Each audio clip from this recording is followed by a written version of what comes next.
Ever seen those store within a store vape outlet things? You know, the ones off in a sneaky room in a dairy or a petrol station? A new study is warning that there's been a surge of these stores in Auckland's poorest suburbs targeting certain people.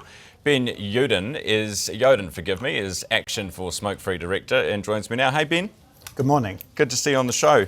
Well, so what are we talking about here? The vape stores within dairies? Yeah, so when the vape regulations came in and said that general retail, so dairies, convenience stores, petrol stations, could only sell 3 flavours of sealed pod vapes, we saw a growth in a number of particularly kind of general retailers and dairies cordoning off or walling off parts of the store so that they could make an R18 area and convert that into what is essentially under the regulations a specialist vape store, kind of stretching the rules to do that. Right. Well, but it's legal, isn't it? Technically, it's all legit. Yeah, technically it is legal, and I don't think it was in the spirit of the law when that was made. I think it's become a bit of a legacy issue. One of the challenges with that law was limiting what could be sold in the stores that were already selling cigarettes to just 3 very limited flavours of vapes, and I think what that didn't take into consideration was for the adults who vape and have stopped smoking. Most of them don't use those flavours, and so we saw a very nimble industry kind of adapt to that. So right. I think it was an unintended consequence of perhaps that law being rushed through. Right, but what's wrong with it? I mean, so vaping is good because it gets people off smoking. They need somewhere to buy it. What's the problem? I think the challenge is that where we have the specialist vape store model, they're restricted to over 18s.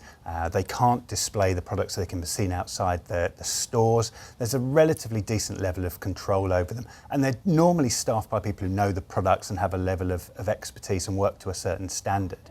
I think you don't necessarily get that when you're a sort of party wall within a small store. Right. That's done its Does it actually matter? Like, if someone wants to vape, they want to get their hands on something, they'll get their hands on it. Like, is there any evidence that actually, if we took half the vape stores away tomorrow and you had to drive to the next suburb to get your vape, that people would stop vaping? Not necessarily. So who cares? You know what I mean? You save them some petrol.